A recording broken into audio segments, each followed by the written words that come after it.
안녕하세요, 오토캐스트 신승엽입니다. 오늘은 KG 모빌리티의 2024 토레스 밴을 살펴보기 위해 나왔습니다. 저와 함께 한번 살펴보시죠. 2024 토레스를 안내를 받을 때 상품성 개선 모델이라고 안내를 받았지만 연식 변경 모델에 더 가깝다라고 말씀을 드릴게요. 외관에서 디자인에 큰 차이, 큰 변화는 없어요. 달라진 것은 딱 한 가지, 헤드램프의 커버입니다. 토레스 헤드램프 같은 경우에는 여기 온폭 파인 부분에 겨울철 눈이 이렇게 쌓여가지고 그 헤드램프의 성능이 떨어질 수 있다라는 문제점이 지적됐습니다. 소비자들이 불편해할 수 있고 불안해할 수 있기 때문에 KG 모빌리티에서 이렇게 커버를 만들었습니다. 탈착은 굉장히 쉬워요. 클립을 잡고 이렇게 꽂기만 하면 되거든요. 꽂은 상태에서 떨어지거나 이런 것들은 불안한 점은 없는지 체크를 해봤는데 규격이 딱 맞게 들어가기 때문에 쉽게 빠지거나 하진 않지만 손으로 약간 이 클립 부분을 잘 조정하면 탈착은 굉장히 쉽게 되고 있습니다. 제가 만지기에는 살짝 얇아 보이긴 한데 부러지진 않을지 이런 것들을 문의했더니 안전성, 내구성, 그리고 빛의 투과성 이런 것들은 모두 인증을 받았다고 해요. 이 헤드램프 커버 같은 경우에는 2024 토레스에만 제공된 것이 아니라 기존에 출고한 고객들에게도 무상으로 제공을 한다고 합니다. 서비스 차원에서요. 남쪽 따뜻한 지방에서는 사실 겨울에 눈이 그렇게 쌓이지 않기 때문에 큰 의미는 없지만 경기 북부, 강원 지방에서 운행을 하시는 분들은 헤드램프 커버를 서비스 센터에서 꼭 수령을 하시길 바라겠습니다. 기존 SUV의 프레임 제품을 그대로 활용했기 때문에 똑같이 열 수 있어요. 이 하단부, 그러니까 레그룸 공간은 뭐 어쩔 수가 없나 봐요. QM6 퀘스트에서도 이렇게 막아놨었는데 이 부분을 이렇게 열고 작은 짐은 둘 수 있겠지만 활용성 자체는 그렇게 공간을 좀 많이 쓸 수는 없는 이 레그룸 공간은 그렇다 할 수 있을 것 같고, 여기에 KG 커버가 이렇게 있습니다. 아무래도 완전히 출고되는 제품이 아니라 시제품이거든요. 시제품이다 보니까 살짝 여기 단차가 있긴 해요. 제가 QM6 퀘스트 때 이 센터 콘솔 박스에 있는 2열 이 송풍구, 그리고 2열 문짝에 있는 버튼들 꾸밈, 이것들이 없다면 더 저렴하게 뽑지 않았을까, 이런 밴 모델, 화물용 모델에서는 불필요하지 않나 라고 QM6 때 한번 지적을 했었는데, 토레스에서도 마찬가지로 2열 송풍구 여전히 센터 콘솔 박스에 유지가 되고 있고 이런 꾸밈 장치들 여전히 있습니다. 그래서 물어봤더니 르노에서도 그렇고 KG 모빌리티에서도 그렇고 차라리 이것들을 빼는 것보다 그냥 기존 모델에서 그대로 만드는 것이 더 저렴하다라고 하더라고요. 그래서 이런 꾸밈 장치들은 그대로 유지되고 있다, 일반 모델과 차이는 없다라고 말씀드릴 수 있을 것 같아요. 드디어 대망의 트렁크 공간입니다. 아무래도 QM6 퀘스트보다 전장, 전폭, 전고가 더 높기 때문에 입구부터 굉장히 좀 개방감이 큰 것 같아요. 실제 트렁크 용량도 무려 1843리터입니다. 1413리터인 QM6 퀘스트도 굉장히 좀 넓다라고 생각을 했는데 무려 400리터가 더 큰 1843리터의 적재 용량을 갖췄습니다. 수납 무게는 300kg로 동일한데 부피가 훨씬 더 크기 때문에 더 많은 공간 활용성을 갖추고 있는 것 같아요. 실제로 한번 재어볼게요. 좌우 폭은 1367mm, 그리고 트렁크 끝에서 가장 깊은 곳까지의 깊이, 길이는 1775mm, 바닥에서 천정까지 가장 높은 곳은 887. 의외로 이 공간들을 쓰시는 분 중에 문의를 하시는 것 중에 하나가 입구 부분의 넓이를 또 궁금해 하시더라고요. 입구 부분 넓이는 또 따로 재보면 1093, 그리고 좁은 곳은 819, 요 입구 부분의 높이는 885mm입니다.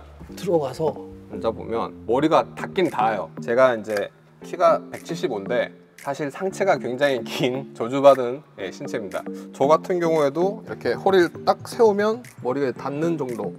이 차가 몇 년 전에 나오기만 하더라도 굉장히 좋은 공간을 갖췄고 차박하기도 좋다라고 할 텐데, 최근 나오는 모델들이 워낙 실내 공간을 많이 잘 뽑고 있기 때문에 요 모델로서는 살짝 아쉬움도 느낄 수 있겠다, 경쟁 모델과 비교했을 때. 근데 이 차의 가장 큰 강점 중에 하나는 가격이죠. 바로 2,600만 원 초반대의 가격이 책정될 예정입니다. 그러다 보니까 2,600만 원대 초반이면 캠핑용 혹은 아웃도어용 세컨드카로서는 굉장히 저렴한 경쟁력이 있는 가격대를 갖추고 있습니다. 사실 90년대 후반, 96년, 97년, 98년도에는 SUV를 기반으로 한 2인승 화물 밴들이 굉장히 많이 출시됐어요. 대표적으로 전신인 코란도가 그러하고 무쏘도 있었고 레토나, 그리고 갤러퍼2 숏바디, 스포티지 빅밴도 있었어요. 당시에는 사실 픽업 트럭도 없었고 2인승 화물밴이 가지고 있던 가장 큰 장점들, 여러 가지 장점이 있겠지만 개별 소비세와 교유세를 면제받을 수 있고 취등록세가 감면되는 점, 그리고 사업자 같은 경우에는 세금 환급 혜택까지 여러 가지 혜택을 받을 수 있었기 때문에 많은 분들이 당시에 2인승 화물밴을 구매하셨습니다. 게다가 신입사원 그리고 대학교 복학생들은 코란도 밴을 많이 구매했었는데 당시에 이 자동차세가 28,500원에 불과했기 때문이죠. 28,500원에 불과했던 자동차세는 지금도 여전히 유지되고 있습니다. 벌써 20년이 다 지났는데도 불구하고요. 저 같은 경우에도 이 첫 차가 코란도 밴이었기 때문에 굉장히 많이 기억이 나요.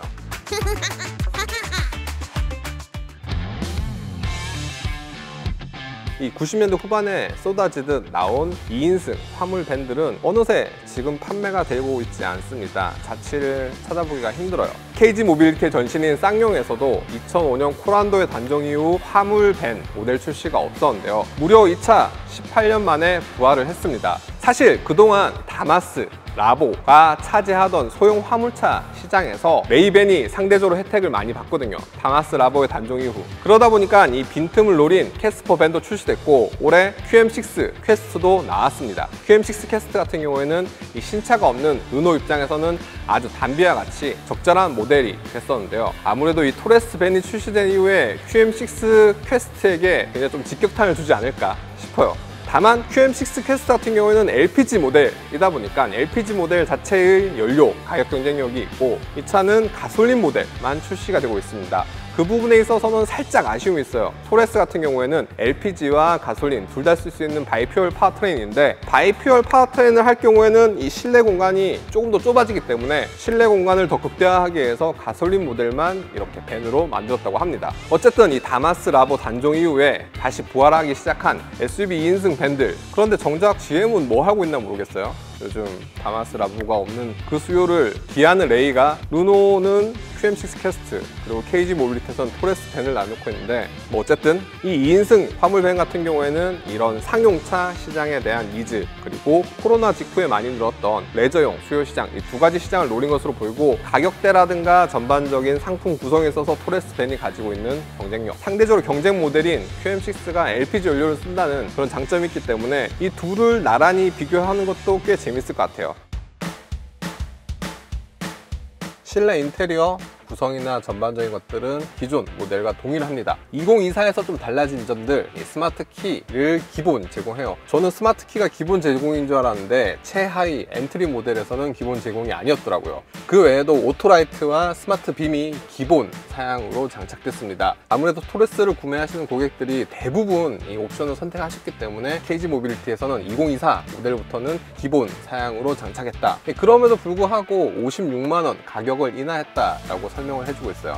그리고 또 2024 모델에서는 스마트 미러링을 기본 제공합니다. 이 스마트 미러링 같은 경우에는 기존 모델에서 제공이 되지 않던 옵션 사양인데요. 안드로이드 오토나 애플 카플레이를 연동해서 스마트 미러링으로 제공한다고 합니다. 아무래도 이 기존 고객들은 이런 스마트폰 미러링 기능을 제공하지 않는 것에 대해서 불만을 내비칠 법한데요. KG 모빌리티에서는 이 홈페이지 업데이트 혹은 서비스 센터 방문을 통해서 기존 고객들도 이 스마트폰 미러링 기능을 사용할 수 있다고 합니다.